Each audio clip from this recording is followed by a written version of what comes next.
This is Sybert signing into Red Alert 3. We are on Fire Island, and I say we because I am not alone. I am joined by the always handsome PwnageMachine of the Generals, Gentlemen. Plurals are a very good thing when it comes to shoutcasting. Absolutely. I feel like I just have to say absolutely a lot because whenever I do dual casts, please don't. I always say absolutely way too much. For those of you who don't know, we did a dual cast for 0 Hour together, and basically, I think it was like at least 50 times Sybert was saying stuff like, absolutely, I agree, absolutely, we're on Fire Island, we should probably shoutcast this game at hand. And today we actually have an awesome match between Dankal as the Soviet here in the top right corner, and as the allies in the bottom left going for airfield before refinery, we've got H2O's LiCtor. So this is going to be mates versus H2O, and the first Vindicator swinging out across the map, but Dankal did go for that war factory before. Oh my gosh, neither one of these players open barracks. What is even going on? And a fast flat cannon may actually meet the Vindicator. No, the Vindicator, it's playing a very risky game then. Actually, yeah, now with the Bullfrog and the flat cannon, I think Dankal should have no problems at all actually dealing with the Vindicators, at least in his base.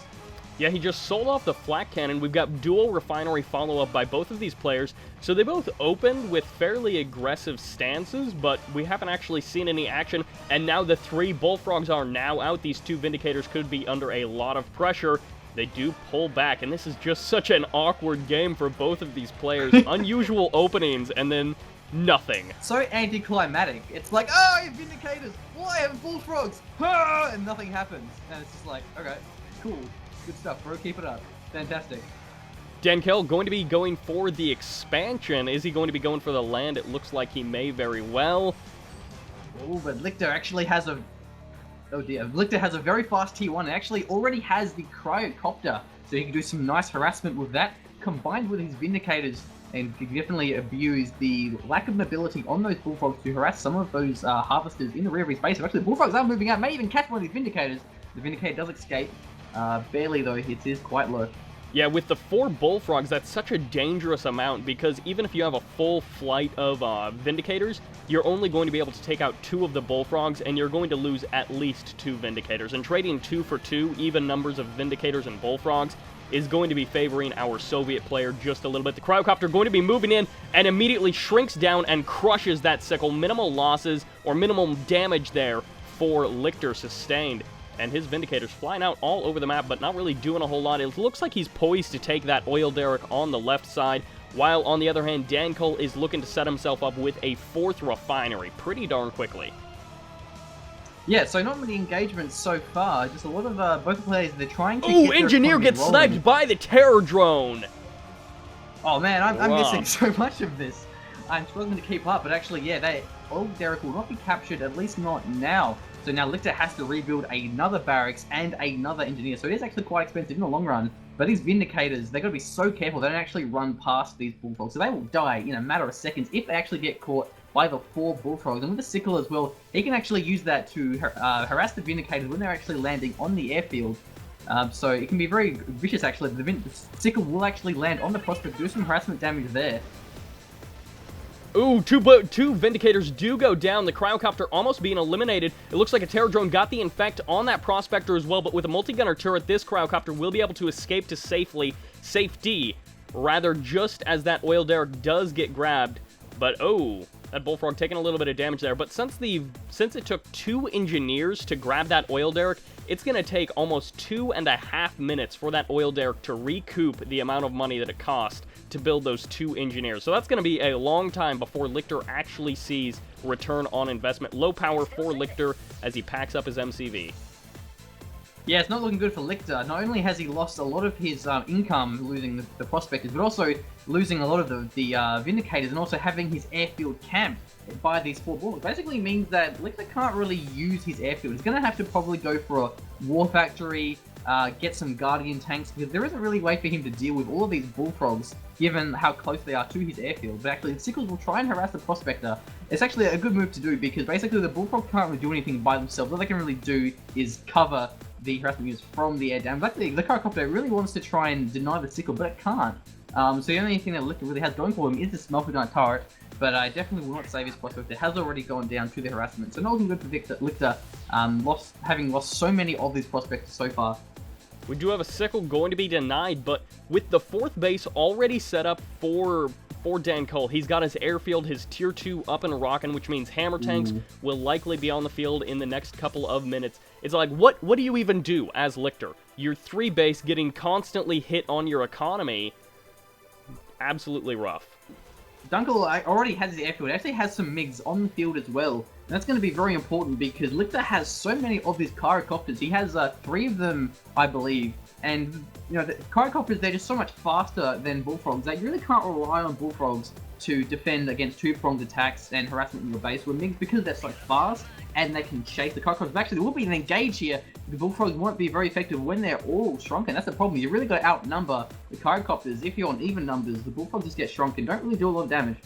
Yeah, of course, that's really where the power of the cryocopters are, well, one of the powers of the cryocopters coming in, because suddenly bullfrogs, they're not very good versus infantry, but when they're shrunk down, they're so much worse versus infantry. It looks like we've got a twin blade and a couple of MiGs going to be moving out in the south side, heading over to about that 6 o'clock refinery, but there is a terror drone inside of this twin blade, which will be dropped right on top of that prospector, and goodbye prospector. Oh, there is the multi-gun turret though, so that could actually maybe ward off the twin blade, but no, the power mode does go down. The prospector has been caught, so he will definitely lose the prospector. Meanwhile, the javelin troop is trying to laser lock down the old Derek, but Dankal being on the ball, actually taking that down before it does so. Meanwhile, also a 4th refinery in the water here for LiCtor. So both players now on their 4 refineries and also having a old Derek here. So they're actually pretty even in terms of economy. But I think LiCtor is actually behind in terms of how much harassment is actually being taken to his refineries. And actually, a, what is it called? Badger bomber? Actually didn't really do much. He did camp the barracks though, so that will stall the production from that barracks, but not really a big deal. No, not too big of a deal at all. However, the dog did scout in the north. There is an Akula sub rocking up to this left side expansion. Ooh. That 9 o'clock expansion, another multi-gunner turret being dropped down, but the Akula sub can just run to the other side of that expansion. So now we have $1,600 worth of multi-gunner turrets that aren't really doing a whole lot. And the cryocopters basically just have to sort of wait around for that Akula to surface. But we'll have to see. There is a ton of hammer tanks, lots of conscripts as well, bullfrogs out in force. Yeah, this is a scary, scary army from Dankal. Ooh, 3 MiGs do get caught. 1 goes down immediately. A second gets trashed as well. And 3 of them do go down, which means this twin blade in the south is getting eliminated. Bullfrogs will be here to rescue, but 1 Apollo does get sacrificed. A second and a third goes down as well. It's going to be too late. The damage was already done, basically, with the 1 twin blade in the air. With the 1 Apollo, it means that his gyrocopters will still have the air superiority. You really want to make sure that you have the air superiority so that you can harass with your gyrocopters or your twin blades, but otherwise it can be so risky to do so. Yeah, and the cryocopter's still on the left side of the map, trying to just like camp on top of these Akula submarines, but they do not have to surface to utilize their special ability, so Dankal might just be going for a couple of different Akula submarines. Maybe adding on a 3rd one would be a good idea as well, and then just sitting from a distance and just firing off those torpedoes.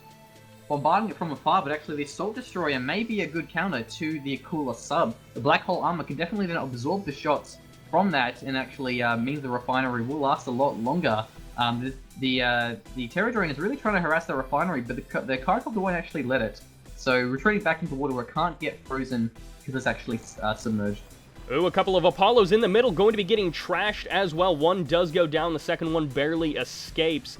And yeah, the Assault Destroyer, as soon as he gets maybe a 2nd or a 3rd one up, he'll be able to take down those Akula subs pretty easily. Of course, Assault Destroyer is going to be able to hit the Akula subs while underwater. However, the Terror Drone, in the south, desperately wants to harass that expansion, but it's just all walled in. And with the great multi-gunner turret placement of LiCtor. Oh, but 3 Assault Destroyers are actually pushing out into the naval yard. 3 against 2, it's a good number for LiCtor, and actually may even be able to take out the naval yard. That's going to be a pretty big blow, because I think it would have been only a matter of time until Dankal actually got those dreadnoughts, and they would have definitely bombarded not only the naval expansion, but also the land. So the Akula subs now are merging. The gyrocopters are nowhere near to actually freeze or shrink them down. but they will win the engagement by the looks of it. Yeah, Cryocopters are en route to support. However, LiCtor, is he going to be microing back? He doesn't even need to. Eliminates the Akula sub before it's able to do the damage to that heavily damaged Assault Destroyer. And, well, that's it for the naval harassment. LiCtor needs to make sure that he freezes down and takes out that naval yard. As you said, Dreadnoughts are going to be a huge part of this game if Dankal can allow it. If he's able to get to that tech and to those units, he's going to really like it. Bears getting dropped directly on top of the army. It looks like V4 is going to be firing and taking down base defenses. The Bears going to be doing a fair amount, but Dankal isn't following it up. The problem with Bears is when they're dropping, they actually take a lot of damage from Javelins, where one on the ground they do not. So against a lot of Javelins, air units can be pretty bad. Yeah, however, the Hammer Tank going to be getting frozen, as well as that Bullfrog by that cryo that's shot. A nice cryo shot. Yeah, that was, it definitely deterred the rest of the army from engaging there. And now the Assault Destroyers are on the land, and they will be able to support the infantry so much because of their high health and their damage against the Hammer Tank, especially combined with the Black Hole Armor to absorb the damage for the infantry.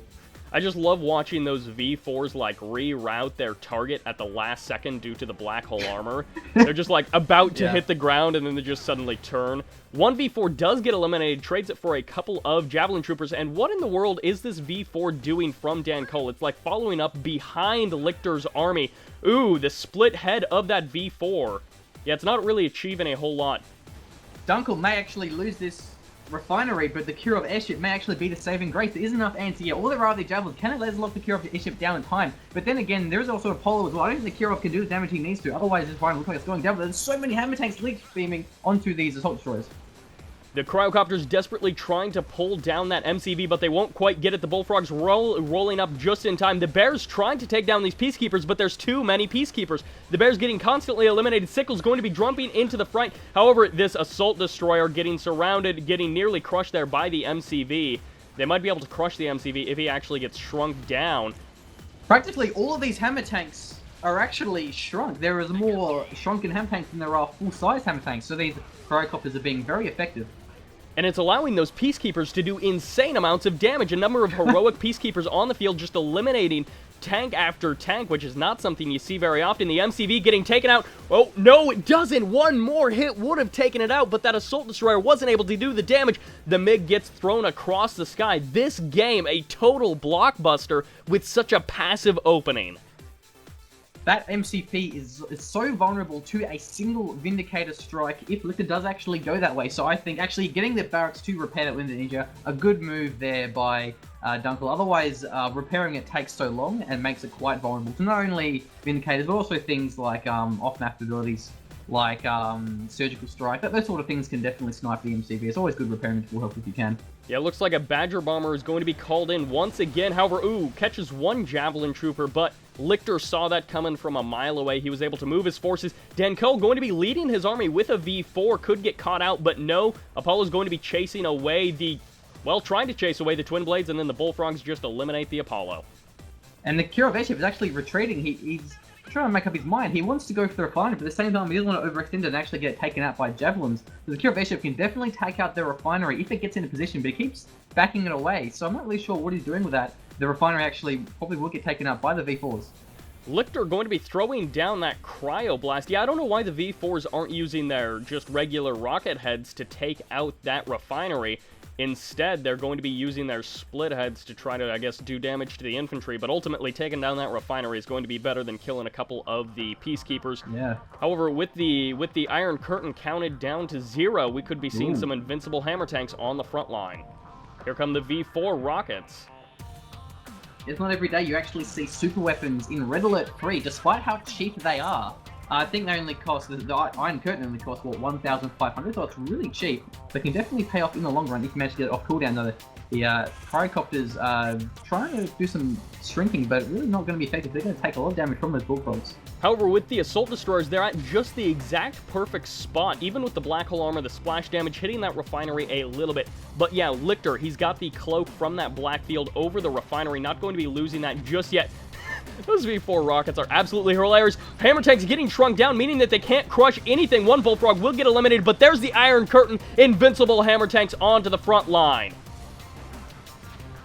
Oh, and it's a pretty big engagement here. The V4s are doing damage, but can they actually survive The Iron Curtain now forcing the retreat on all of the Assault Destroyers. There's no way they can return fire. The Bears are also being power dropped to try and get the stuns on those Javelins. Yeah, the Peacekeepers and the Javelins forced to retreat. The Hammer Tanks are now not under the influence of that Iron Curtain. The refinery gets trashed, so does a number of power plants and production structures. Assault Destroyers trying to reform the front, but LiCtor is scattered. Can he actually form up the defense needed to push this assault back, and will it even matter? Losing all of that power will definitely put down his production and will make him unable to build minigun turrets, multi-gun turrets. Definitely a big blow losing that, but actually, can his Assault Destroyers get the crush on the Hammer Tanks? No, the Hammer Tanks are backpedaling away. They will definitely get destroyed. 2 Terror Drones going to be able to help lock down those Assault Destroyers. Oh, it's a good move there, preventing it from actually crushing. Or maybe even killing it. Yeah, I thought they were going to stun, but actually, yeah, those Assault Destroyers are dead. And when they actually die, they do give the Hammer Tanks a very powerful weapon with the Leech Beam. But there's just so many Gyrocopters. Dankal may very well have this game. He's on the economic up foot. He has been for part of the game. However, the MCV going to be getting forced down, and it will be shrunk. Can it escape? No, the Bullfrog's blocking it off. That Pathane is not going to be supplementing that hammer. Oh, the MCV, it goes down!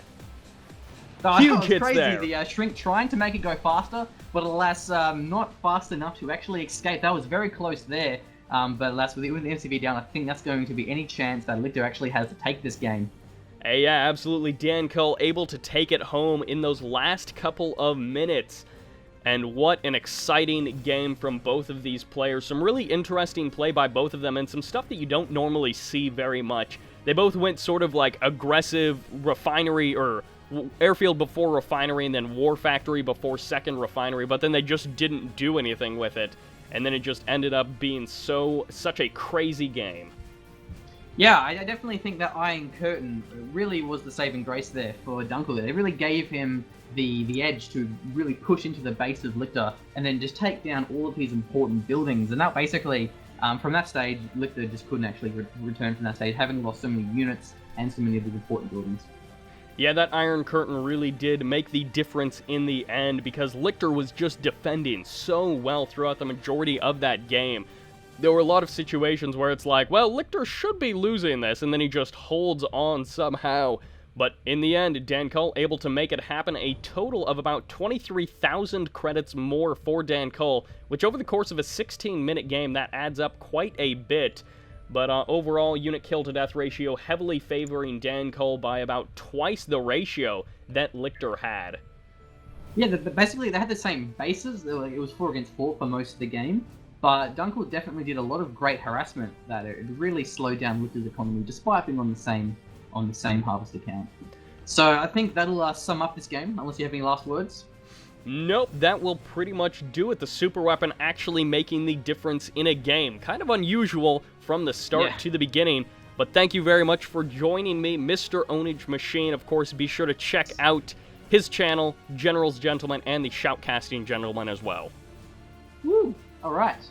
Yeah, check us out. We're cool. We do a lot of CNC, 0 hour stuff, so if you like Generals, then I'm your man. Yeah, if you like Generals, and well, specifically 0 hour casting that doesn't suck, then I would totally recommend checking out General's Gentleman. Yeah. It's also because we cast together, so it means there isn't a 10-second delay. This game, where there was lots of delay. But that's okay. Anyway, goodbye. Yep, that will do it. This is Sybert, signing out.